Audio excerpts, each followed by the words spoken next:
Welcome to another episode of our Cult Products podcast. And this week we're joined by a very special guest.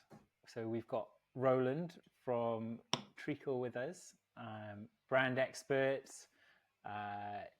He's helped us over the years with our proposition. Yaya does a whole load of stuff in that space, mainly for agencies. And in today's episode, we are going to be talking a bit about our new proposition and the stuff that we've been working on. Slightly anxious about getting some feedback live, which we don't know what we're getting basically. So that's always going to be fun. And we'll talk a little bit about brand. But welcome to the podcast, Roland. Thanks for having me. I'm excited. Good. It's all right. Before we get into things, do you want to give us a sense of your background and how you came to be sat on a podcast with us talking about branding? Yeah, I run a small agency called Treacle, and we specialise in positioning and proposition and messaging work for other agencies, which is a bit Inception, but that's what we do. Not the career I thought I was going to have when I was 11 or 12, but here we are. And yeah, we work with people like yourselves, cool agency people that we get on with, just helping them differentiate, stand out, find the words to communicate their genius to clients, and that's it. And I know we met. Adam and I were sort of trying to work out how long ago. I think. Was it before COVID even? That back in that other life? That other world. God, yeah. It feels like a million miles ago. So yeah, we remember we did some work together at the time, and then we've both been on, different trajectories and roller coasters and the journey and the ups and downs of it all independently since. So it's nice to come full circle. Well, still here. It's great to have you on. Imagine if you had been 12 years old and your dream career had been to be doing brand and positioning for agencies. All the other kids going, I want to be a pilot. I want to be a rock star. Yeah, I would have deserved to be bullied. Yeah, I would have asked them to bully me. I should do. I would have been an awful child. It's not one of the classic fancy dress costumes, is it? All black, big black, thick rimmed glasses. And a coffee Mac cup. Hair. Yeah. Mac hair under one arm. Yeah. There you go. Well, I made it eventually. Living your dream. Yes. Look at me, Mom. Look at me. I told you I'd do it. Yeah. 30 years later to the day. Yeah. Imagine the kids' party. What have you come as today? I've come as a management consultant. Oh, okay. Cool. Nice blue shirt. Anyway, okay, so we're going to start, and if you're watching this on YouTube, you'll notice that there's a web page up on screen, which is the new homepage for our Cult Products program, which we've spoken about a bit on this podcast, and is designed at helping B2B tech startup founders get off the ground, attract early adopter customers, and create the first versions of their brand, their product prototype, and their website. So Adam and I spent a bit of time thinking about how we best communicate this to the world. And I think it's fair to say, Adam, that we've taken a quite different approach in terms of how we're positioning and marketing this to anything that we've done before with Yaya. And done some things that maybe feel slightly uncomfortable to us and are untested that I'm quite excited about, but I'm slightly terrified. It's just about to get kind of ripped to shreds. This is. It was a very different proposition to the one that Roland you'd have worked with us before or kind of known us for. So it's definitely kind of all new for us. And especially doing the videos, which I don't know if you've had a chance to watch, but they're also, that is definitely new territory for us. I think Phil is a natural, but yeah, so it'd be cool just to see what you think about some of the content. Obviously, you're the wordsmith around this stuff, and just get your view on things. Like, this is very kind of work in progress. Like, we've got a lot of kind of stock imagery and stuff in there at the moment, so it's just more around the content. But yeah, it'd be great to kind of get your view on it, really. Cool. Well, look, it looks really good. So I'm not here to shred it. I suppose there's some questions that are always worth just covering off at the beginning. So talk to me a little bit about the person that you're aiming this at. So B2B tech startup founders, tell me just a little bit more about them, who they are, what they're like, what they want to do, where they're at in their journey, what their fears and dreams are a little bit. I'm glad you started there, because that's generally where we start thinking about these things as well. The kind of person that we are trying to talk to is somebody who has had a lot of experience in an industry, is probably, kind of late 30s up, hasn't got a lot of experience in the startup space, hasn't got a lot of experience with things like marketing, brand, and product, but really knows their space really, really well. And as a result of that, has seen an opportunity to do something quite radically different and change the way that their industry operates through an innovative new technology solution. So I guess the sort of dreams are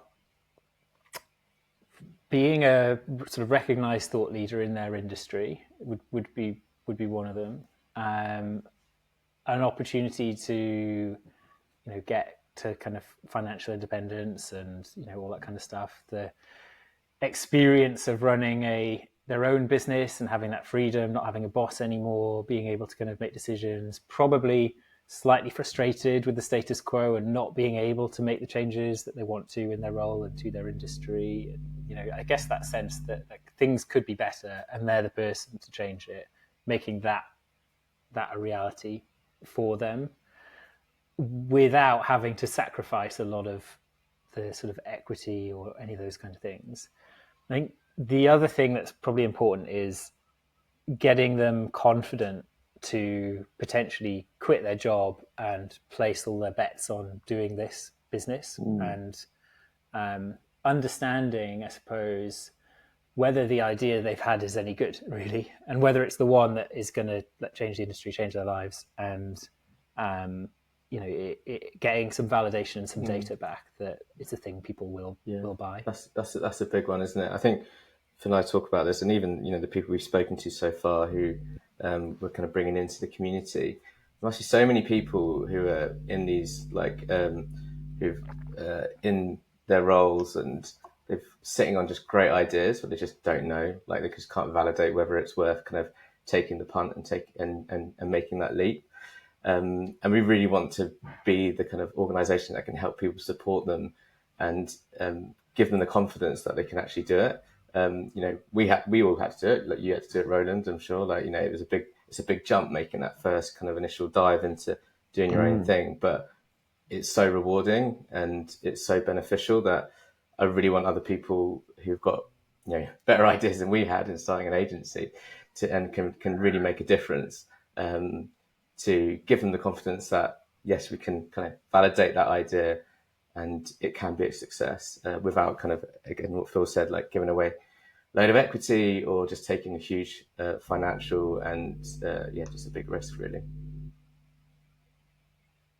Okay, that makes sense. It's really good. You've obviously got a really clear understanding of them. And am I right in saying that it's a tech startup, right? It's built around the tech. What the customers are, The customer, yeah, yeah. yes, Your target audience is right, and it has always in the B2B space. yes, Yeah. yeah. Okay, We were basically looking for a real niche that we could kind of get specific on, and the one that we have had the most experience in is probably that space. but it sounds like you've got a really very clear understanding of them, which is, you can see it from this copy you've got. There's you've done a really good job of understanding not just their sort of commercial ambitions, but also their emotional, personal, technical, all of those. You've dug into some different pains and gains, which is great. So I think you've honed in, which is half the battle basically, and always the first step in the process that we take anybody through is who's it for. If you don't know that, you've seen. I'm sure you've seen it. That sort of horrible generic messaging of like, grow or scale or something, but without, have solutions that drive results. Kind of meaningless things that because they're not aimed at anybody in particular. They're just generic, vague statements. So you've done a really good job of honing in. So I think that's really good. Then, So Roland, do you think that's why people end up with really generic communications and branding? yeah, Is it just not? Does it all stem from not understanding who you're targeting enough, or even not narrowing that focus enough? Exactly. It's both, but before the understanding is the deciding. And I understand that there's naturally as an entrepreneur, certainly, as you start your business, it seems to make logical sense that the wider you cast your net, the more opportunity there is for people to give you money, which on paper sounds great. Why wouldn't I aim this at everybody? Because everybody's got some money and somebody might give it to me. But actually that fear of turning away any revenue is what holds them back. So, excuse me. So making that decision about who you can serve best and who you want to say yes to, but then also by implication, who you're going to say no to is really scary. So founders don't like that. It feels uncomfortable. Like you guys said at the beginning of doing this, going into this process and this repositioning and all of this work feels a bit scary. It should, because if it doesn't, you're just in the same place you always were. So it should. So you need to make that decision, which you've done a great job at and people, need to make. But then you're right. Then once you know them, it's much easier to understand them, meet them, speak to them, listen to them, go on Reddit and listen to them whinging, all of those things. But you'll start to soak up how they talk. And then you can speak that language back to them, which is exactly when you get that messaging that isn't, we drive impact or something sort of meaningless. You can talk about specific problems and specific things, which is exactly what you've got here. These are not a list of achievements and things to avoid that are just generic. They speak really specifically about your target client. So yeah, decide on them, then understand them, and that gives you the messaging you want. Can I ask you? Oh, sorry. I wonder if it's harder when you're repositioning a business. You're often having a conversation with people who have lots of different types of customers because they've probably organically got people interested, and they're probably also like doing different things for each of those different customers, and so it becomes difficult to say, we're going to slice off, one of our favorite clients here. If we go down this, we wouldn't get any more work like this, and that's been really good to us. And I think that makes life very difficult for established businesses. One of the things we're obviously trying to communicate to people who are starting businesses from scratch, essentially. How do you decide who to focus on when you haven't got any customers, and how narrow should that focus be? Because you could go to an extreme, right? And there's a very very small pool of people and we've already spoken about why you don't want to go too broad. So how do you decide what that target customer should look like without any previous data, I suppose? It's a really good question. Sorry, excuse me. Yeah, it's a really good question. I think if you're starting the business from scratch, you are in a great position, which is you can afford to fish in a very small pool to start with. Making that decision is difficult. You don't have any data, so it is going to be a bit of guesswork, a bit of intuition. I think you can test, right, with an early stage startup business. You can test some ideas out. So you could have a landing page or a website, and you could tailor it to 2 or 3 different target clients and run them side by side and see which gets the traction.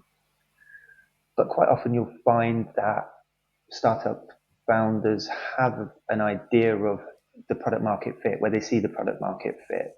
So they're already aiming towards one segment a little bit. Now, because they're new, they can, it is okay to be quite niche at the beginning. Quite a lot of big products start very, very niche with a very specialist audience and then grow out that audience as the product grows, as the business grows. I mean, in terms of the sort of process you go through to make that decision, I mean, you have to kind of decide if there's a viable market for it. So there's some numbers you can run, to test whether there's enough target audience in your country or worldwide or wherever, and how many of them are realistically in the market and how many of them are going to be looking for something like your offer. So you can try and run some back of a napkin numbers to see if there's a viable market. I think there's a kind of 3Fs Venn diagram of like fun, fame, fortune, of like who's going to be fun to work with, who are you going to get out of bed excited to work with, who's got some money basically to spend on this, like who's the good fit to give you some cash for it. And then for some businesses it's who are those clients or customers that are going to bring their reputation up a level. So that doesn't apply to everybody, but that's a good exercise to run through. But I mean, there is no cut and dried answer to that. Unfortunately, it's a slight leap of faith at the beginning, but unless it shouldn't be everyone. You're going to make it harder if it's everyone. Just anyone, but not everyone, basically to start with, and the market will tell you if you're in the right space or you need to adjust. And Ryan, I think that's really true. We've spoken about it a bit because like leaving space for serendipity is really important in these things, and there's a balance between, I think, being really strategic and having a real clear plan and setting out to do a very specific thing, and then leaving room for that to kind of shift and change over time once you like start to have real experiences. And I don't think you can be at either end of that spectrum. I think you kind of need to like move between the two as you sort of feel things out a little bit. Yeah, do you agree? I agree. I think I've seen people spend a lot of time honing the strategy, but you're right. Action beats strategy. Certainly, when you're an early stage business, just get in, roll your sleeves up, learn it. That education is much more valuable than planning everything out in a nice snazzy document, which will instantly go in the bin the day that you launch in the market anyway. So yeah, I'm all for quick and dirty at the beginning and then sort of pulling back and having a bit more thought at some point. About the direction. Can I ask you another question? Oh, sorry, go on. Yeah, I was just gonna to wrap that up as well. Actually, just as a sort of nice kind of bow to put on it. I think what we're saying is having a real clear understanding of who it is that you're going after, and what things they care about is really, really fundamental to not having a really generic brand that is just kind of solutions for problems, and is much more specific and like you say makes life much easier because it leads into what you talk about on all those different channels and makes sales conversations much easier. Yeah, I mean we have a canvas that we created and it's basically just 8 boxes on a page. And the first one is, who, the client, the customer. And until you get that right, the other 7 boxes just will never really be that valuable. But when you get that right, everything flows from that, and it just makes everything easier. But it's hard. It's really hard to do it. I get that that's a tough decision. How much should you be talking about the problems that customers are facing versus getting into the detail of your product, and how early, and I suppose how do you find that balance between the two? Because I think it does obviously need to be in balance.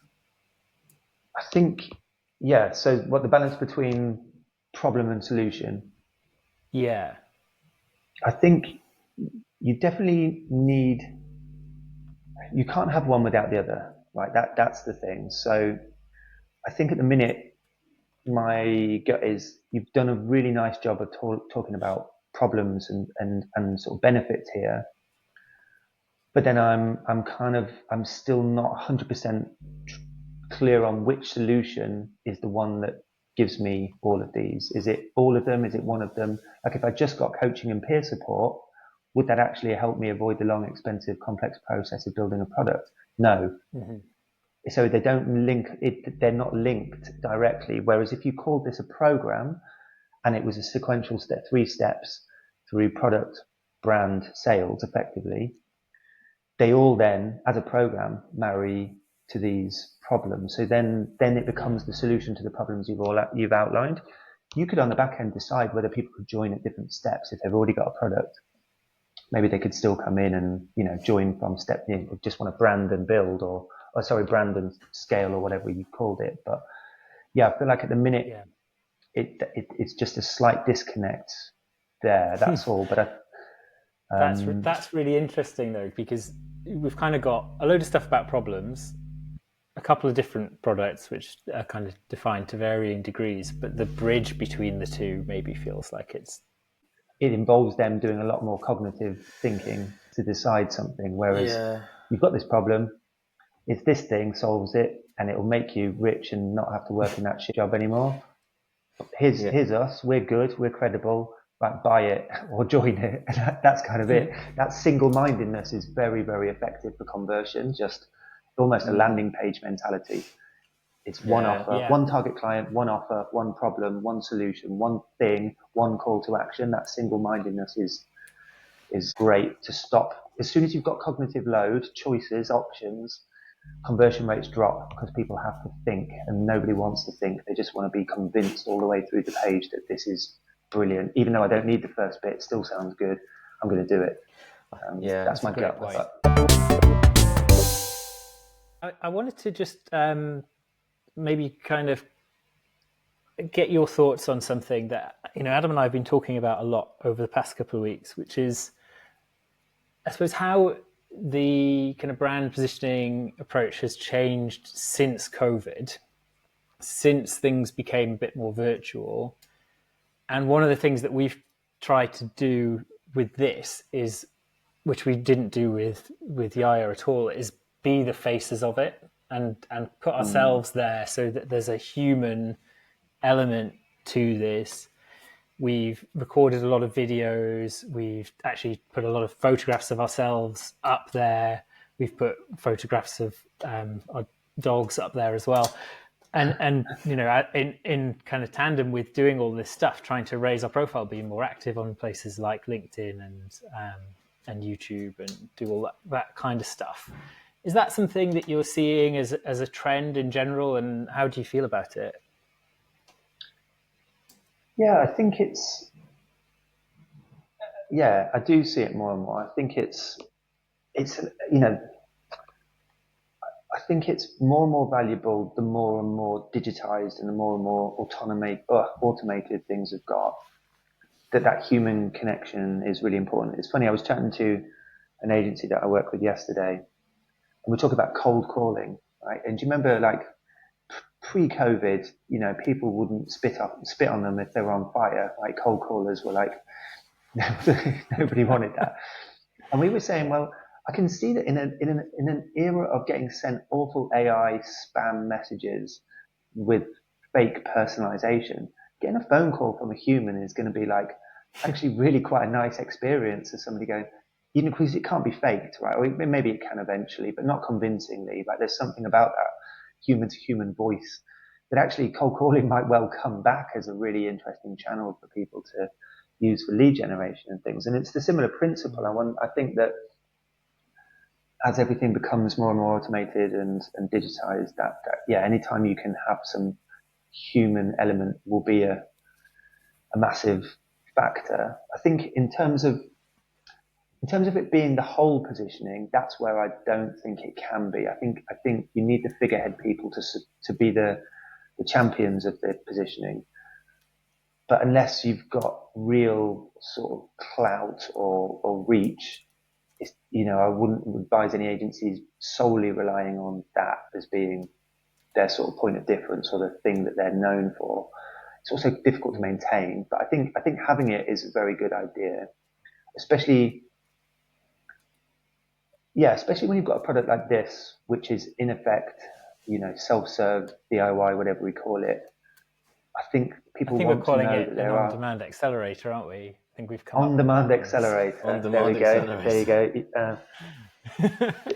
When people want an on-demand accelerator, I think they want to know that there's a couple of smart guys, you know, behind the scenes that are behind it all. That's a credibility and trust factor I think you wouldn't get if you took you out of this equation. It would feel like I'm downloading some files from Google Drive, you know, where I think you need that feeling that it's been very crafted and considered through everything that you've done over the years. So yeah, I'm all for it. That's good to know because, you know, essentially we could do this all kind of very faceless and, you know, create all the kind of assets and the brand elements being very much like, here's your guide, here's your templates, here's your tools, and keep it very like separate to having kind of any personal element to it. You know, it's been interesting putting ourselves like at the front of this.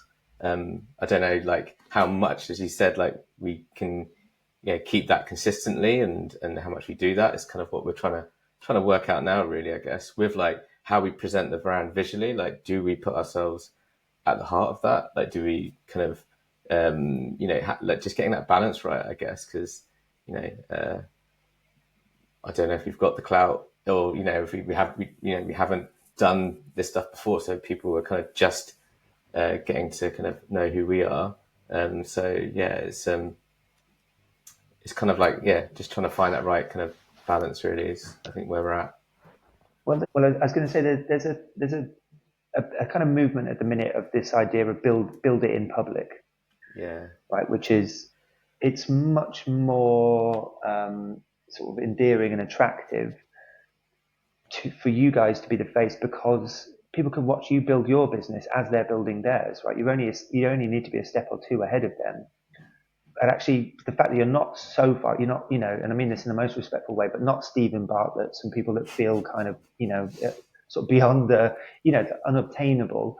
The fact that you're building it in public with, you know, just a bit ahead of them is actually quite inspiring, I think, for people, rather than it feeling like they've got to be all polished and done and everything perfect. I think it's good for that target client to see this as you do it. So yeah, I think it's a smart play.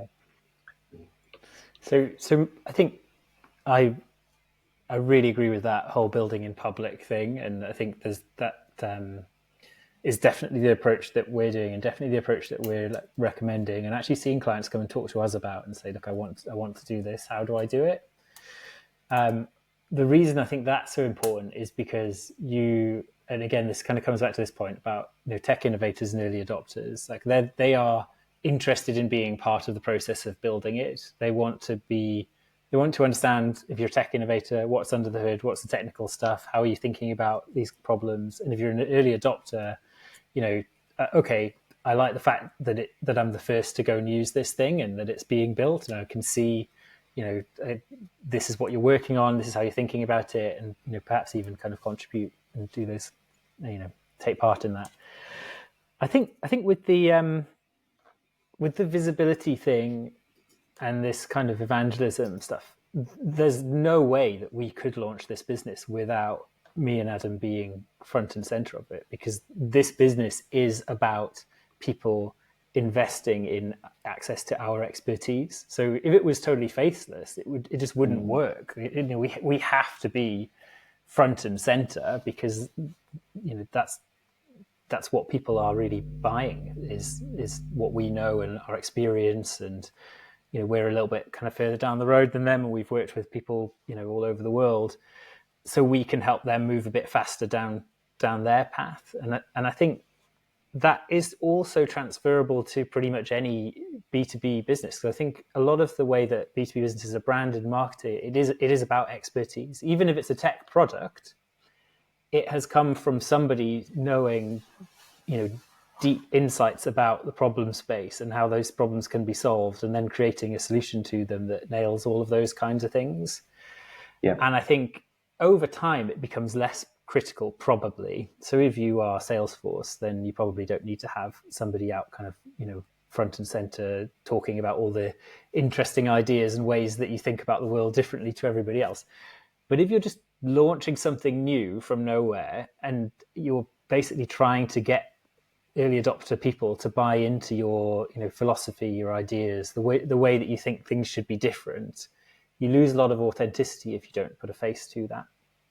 And you can't give a human story for why you should listen to this person's ideas, because I don't think that a business having interesting ideas is as compelling as a human being having interesting ideas born from experience, trying to solve specific problems for people. So I think all of that, plus I think there's a generational shift where people want to see transparency and authenticity and what your values are before they work with you. Plus the fact that 5-6 years ago you could just meet up with people and go for lunch or go for a coffee or go for a beer, and that's harder to do now. So there's a barrier to getting all of those things in person.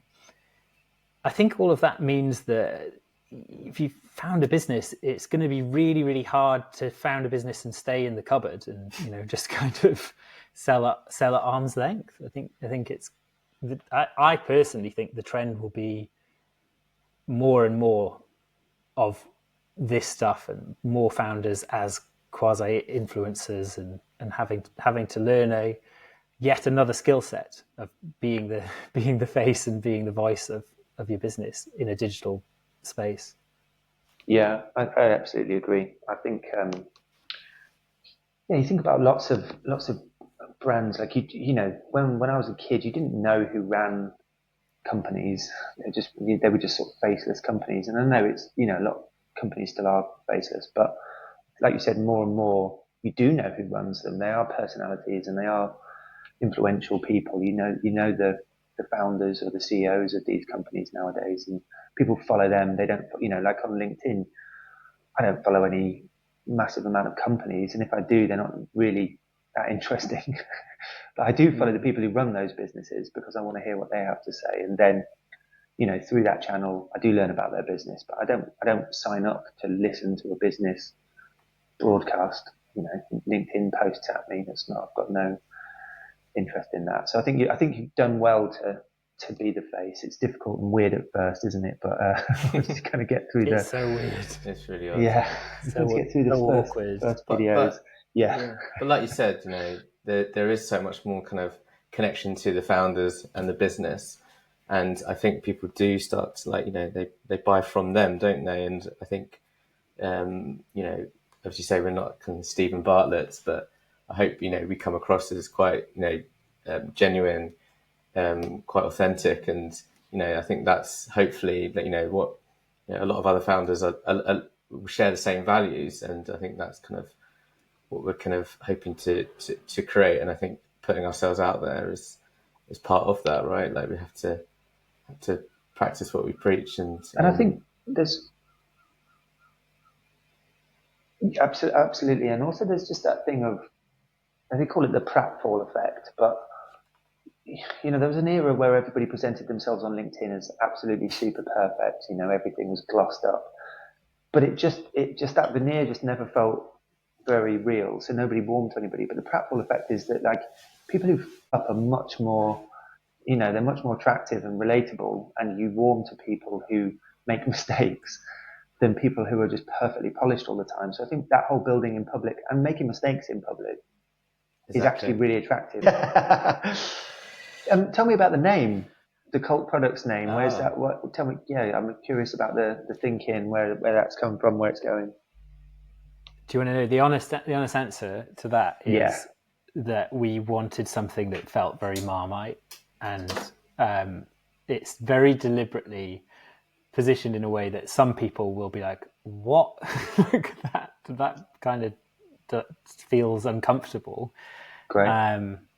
And my theory is that kind of jarring reaction is a better lasting reaction than that feels fine. And I don't know, we were like, oh, what if you just called it like Accelerate? The Yaya Academy.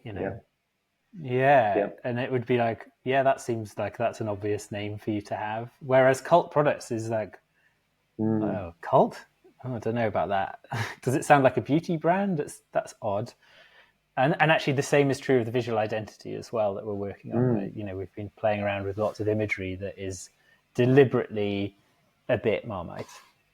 Right. I think it's a really good idea. I think anytime there's that, because in the B2B world, not to disparage us B2Bers, but anytime there's a pattern disrupt, like a pattern interrupt of like, it always reminds me of on The Apprentice when they have to name their teams. Like Accelerate, Essential, and that's just like so. Synergy. The fact that you've gone with something synergy, there must be on there about 8 synergy, team synergy by now. So the fact you've gone a different way with it, I think, is a really good idea. And I think I've seen some of the visuals. I think just lean into that even more, because it isn't another synergy accelerator or one of those things. It does give you a bit more personality to play with than that's cool. A lot of it, and especially with with the podcast. I think you can see a lot of podcasts about how to do this or marketing this, and I think it's a good idea. I'd go with it. Yeah, nice. The more people say I'm not sure about that, the more validated I feel. I think that's the feedback I'm really looking for. Not I love it, or I just like, I don't know. Well, I mean, this is to come full circle, right? Back to even just picking the target client, target customer. It should be Marmite, right? What you put out there should not be right for some people, and it should be right for some. And it's the same all the way through it. You shouldn't be afraid to piss people off. You shouldn't be obnoxious or rude about it. But the whole point of positioning is a filtering system. It should filter out the wrong ones to filter in the right ones. And so your analogy of Marmite is totally right. Every decision you make should be Marmite. Because what's the opposite? What's like the most generic thing that everybody loves? I can't think of what the opposite of Marmite is, but if it's butter.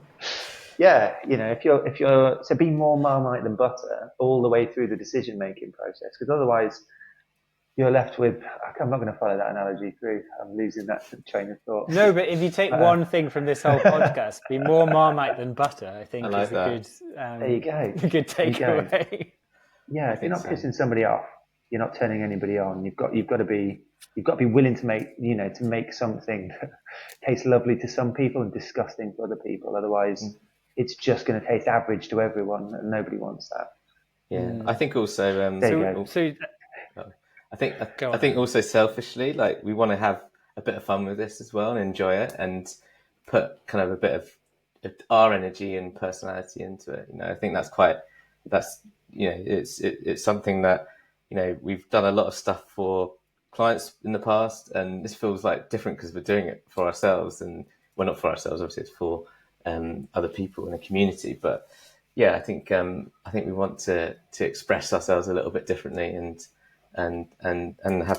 have that enjoyment and put stuff out there that we're like, okay, that's quite weird and different, but I think you're right, Ronan, that the right people will warm to it, and if they don't, I guess that's also quite good. I guess it breeds a reaction, doesn't it?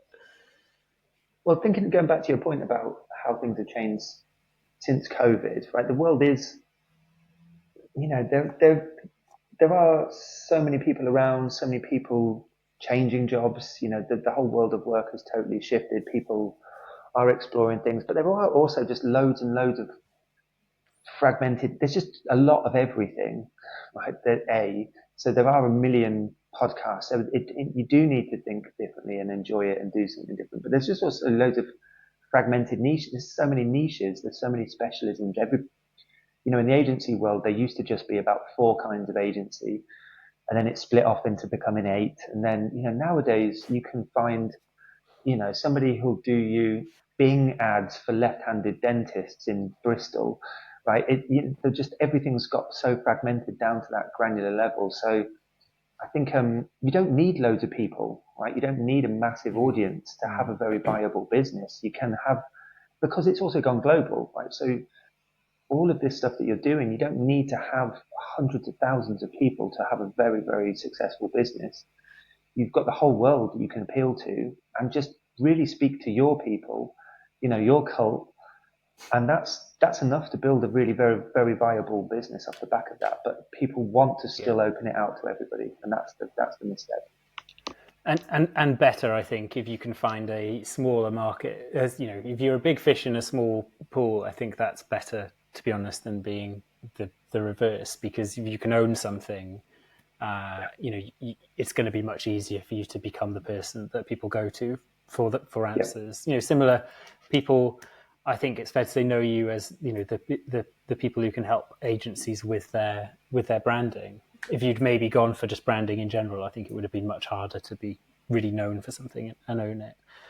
I want to bring all this together into just kind of one final thought, maybe before we wrap up, which is I think in terms of being different and potentially alienating some people and kind of making other people love you, one of the things that I think we didn't historically do particularly well with Yaya, that we're trying to do differently with this cult products program, and that I think has become really fundamental to all of the advice that we're giving to people, is how do you actually do what you do differently in line with your beliefs? And I think, as again, back to kind of individuals being front and center and expertise being front and center, people have a weird energy about them and they think about things a certain way. So for us, me and Adam, I think I do really believe that,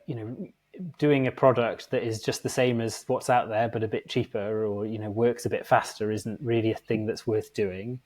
I do really believe that when you create a brand, if you just start by looking at what everyone else is doing and try and align with that, that's really not worth doing, and it's not going to be successful. And when you go out and create a website, you should be thinking about who your specific audience are and what your specific strategy are, not just kind of aping what everyone else does.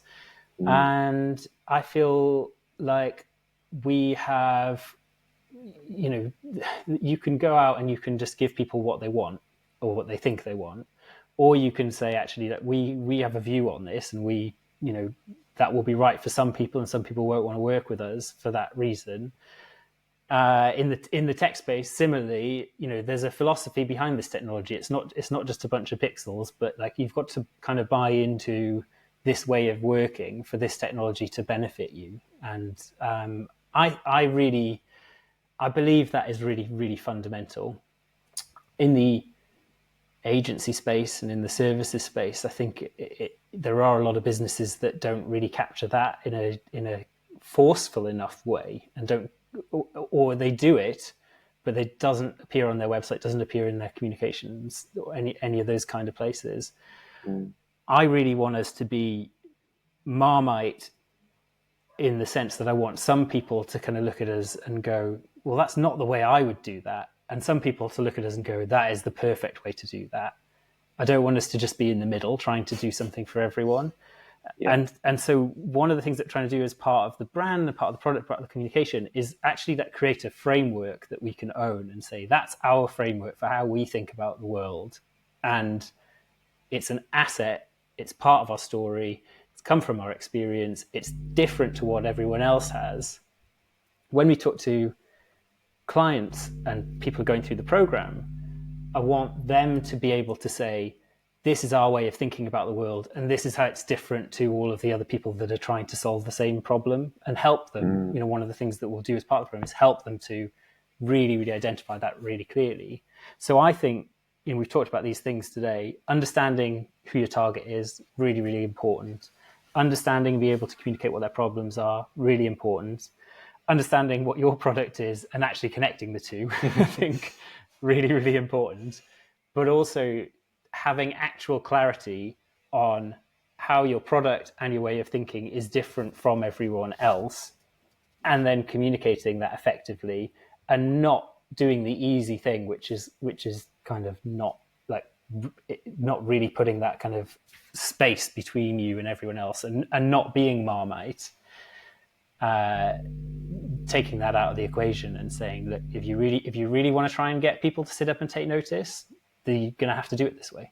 And I'm curious what you think about that 20-minute monologue that I just 20-minute wrap up. I mean, I cannot top that. I can just agree with it. It's that's exactly everything that you. Yeah, I think that's perfect. That's exactly everything that's in my head and everything I would say.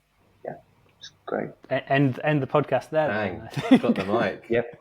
So, yeah.